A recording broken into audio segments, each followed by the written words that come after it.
told him not to do anything. Someone, probably Dick Cheney. Well, I was pretty close to where I was going to sum up. I was just going to maybe list a few of the things that just in the last 14 months have happened that I submit to you the average American doesn't even know about. The first of which would be the John Warner National Defense Authorization Order, which did away with posse comitatus, and I will submit again that the average American citizen doesn't even know what posse comitatus is. Posse comitatus is the rule of law that prevents the president from using U.S. military forces against U.S. citizens. As domestic police, gone. yes. That's gone now. That was quietly passed through Congress last year. Now we have this wonderful little piece of legislation called the Violent Radicalization and Homegrown Terrorism Prevention Act, sponsored by Jane Warner down in California, Democrat. That basically now is going to look at the way we think. They're going to set up institutions on college campuses that track, what people are talking about and try to analyze the way they think. Is that constitutional? I think there's probably some old gentlemen in coffins that are turning over right now, if you want to ask that question. I mean... Federalist Papers, they just balled up and threw away, I guess. But they're also setting up centers of excellence at some of the major That's what they call these things, centers of excellence. How we think. Excellence. Yeah. Centers of excellence. Yeah, re-education camps. So I guess to sum up my thoughts on it, it started a long time ago. This isn't something that George Bush is responsible for. It started way back in history. And I guess if there's one point that I want to leave with you is that we are now living under fascism. But that is very hard to swallow for most people because it doesn't look like what we were taught that fascism looks like. We were not taught Hitler. That it was jackboots in the streets. Right. The fascism that we're living under today is much, much more sophisticated and much more effective. But it's still as lawful then as it is now. I mean, you create fascism. It's only lawful because they've twisted the laws of the land. But I'm just saying that Hitler did it lawfully, and right, with amendments and all that. It's doing it lawfully. That's all. The Enabling Act, the Patriot Act, are very similar. Well, things. it's lawful if you want to ignore the Constitution. Right. Yeah. No, I'm not saying yeah. what's wrong with it. I'm just just as wrong as they did in Germany. Yeah. But I guess that's the point I want to leave with you is the fact that what is going on now is, and one other point I want to make. I thoroughly believe that prior to 9/11, whoever was involved, and I don't know myself who was involved. I know that the official story is bunk, but who actually perpetrated it, I'm not sure.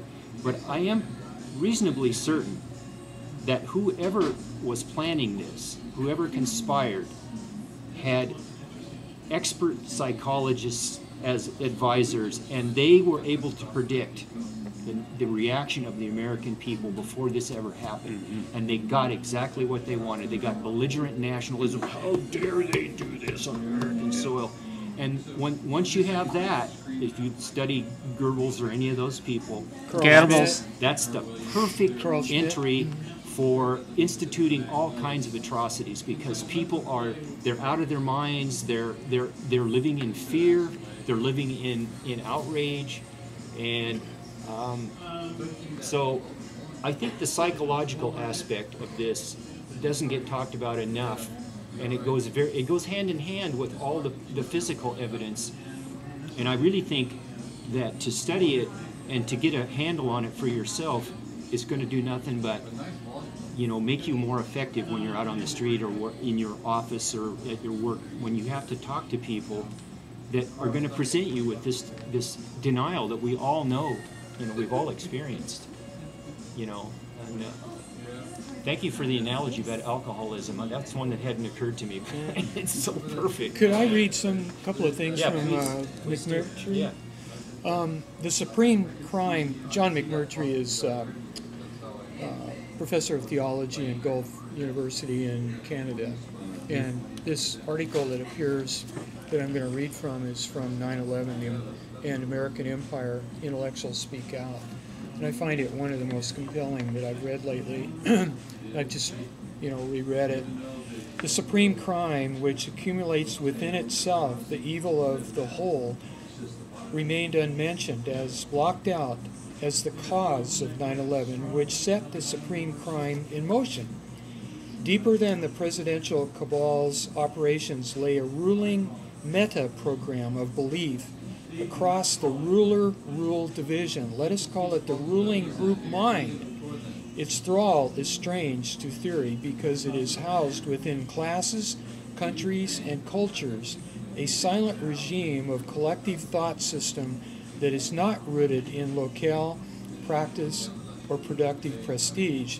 It structures the mind itself beneath professional and cultural variation, from New York to Shanghai to Rio de Janeiro.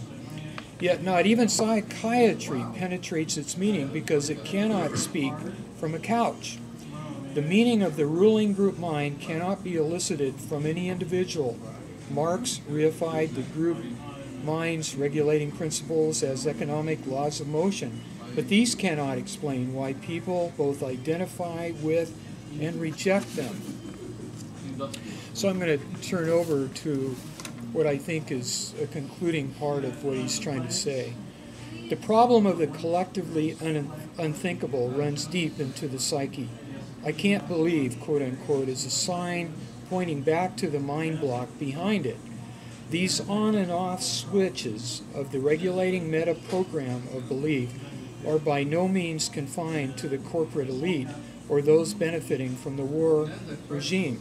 They are set points of thought across classes and interests that bond the collaborators as one fatherland, patriotic America, or free world, quote unquote.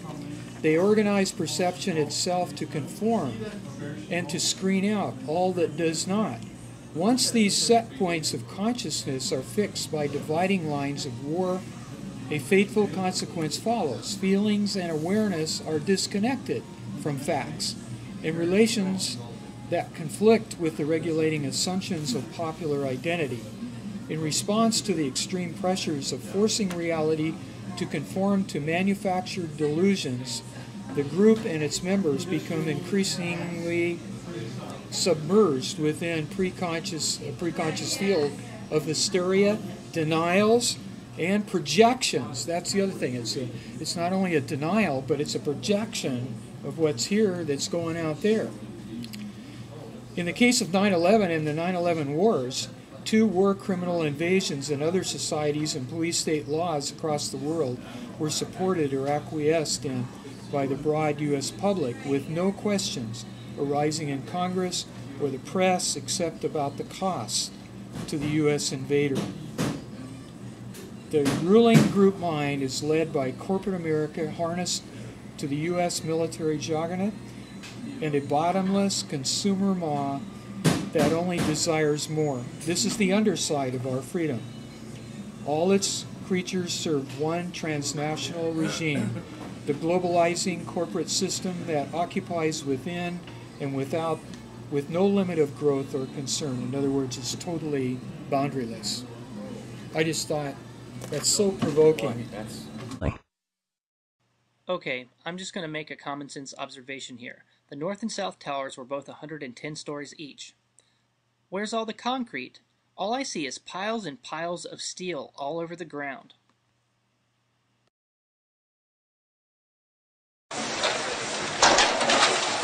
You have 2 110-story office buildings. You don't find a desk. You don't find a chair. You don't find a telephone, a computer. The biggest piece of a telephone I found was half of the keypad, and it was about this big. The building collapsed to dust. And now let's hear a few words from a guy who worked for the company that the government contracted to help clean up the steel after the World Trade Center disaster. Controlled Demolition Incorporated. I so very much wish I was making this up. The thing that pleases me is the fragmentation and the control. One to take a building and break it up into millions of pieces and put it in this basement as artfully as we do it, and it works just like clockwork. So we've got it all down to a science. It gives me goosebumps to talk about it.